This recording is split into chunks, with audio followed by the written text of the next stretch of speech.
ગઈકાલનો દિવસ આપણને કડવા મીઠા અનુભવો શીખવાડીને ગયો તે ગયો, ફરી પાછા આપણને એ મળવાનો નથી. જેમ કે આપણા દેહમાંથી આત્મા નીકળી ગયો, પ્રાણ નીકળી ગયો તેમ. હવે એ આખા દિવસની જે અનુભવ આપણને શીખ્યા એને દિવસના અંતે આમાં મૂકી દેવાનો અનુભવને, અને પછી રાત્રે ઊંઘી ગયા પછી સવારમાં જ્યારે આંખ ખુલે ત્યારે નવો એટલે કે આજનો દિવસ. આવતીકાલ કોઈ દિવસ આવતી જ નથી. આવતીકાલ આવે તો આજ બનીને જ આવે. એટલે આજનો દિવસ આપણને નવા અનુભવ શીખવવા માટે તૈયાર થઈને આવેલો છે. તો આપણે પણ સવારથી જ એવી માનસિક તૈયારી મજબૂત રાખવાની કે કોઈ પણ પરિસ્થિતિ આવે, સુખની આવે, દુઃખની આવે, બીમારીની આવે, એનો સ્વીકાર, અને સ્વીકારમાં જ ઉકેલ છે. એના માટે એક એક્ઝામ્પલ જોઈએ તો મારી આંખમાં નંબર છે અને હું સ્વીકાર નહીં કરું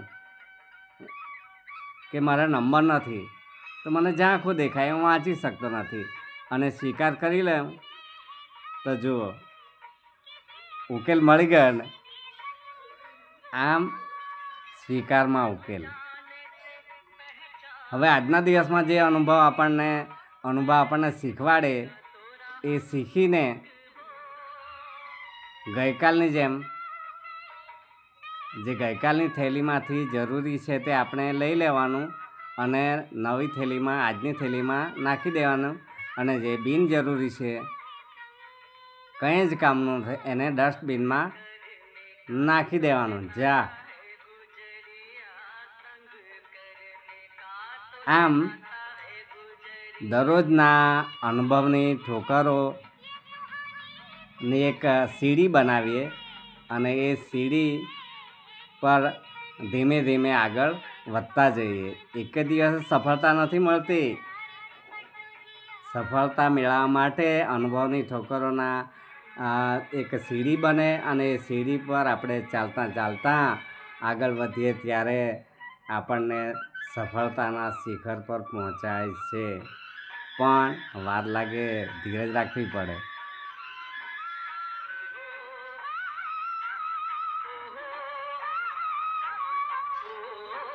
હા, આમ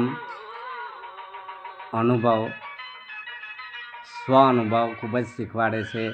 દુનિયા તો આમ જા ઉપર જા એવું શીખવાડશે.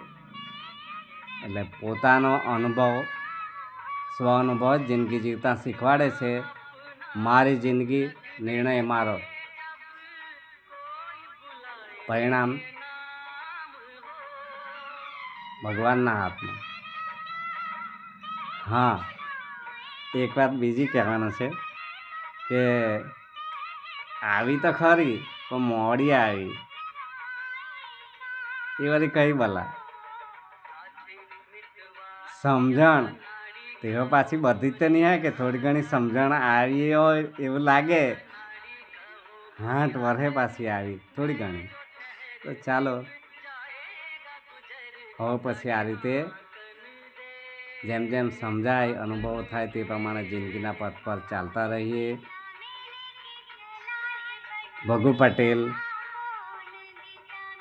નમસ્કાર, જય માતાજી.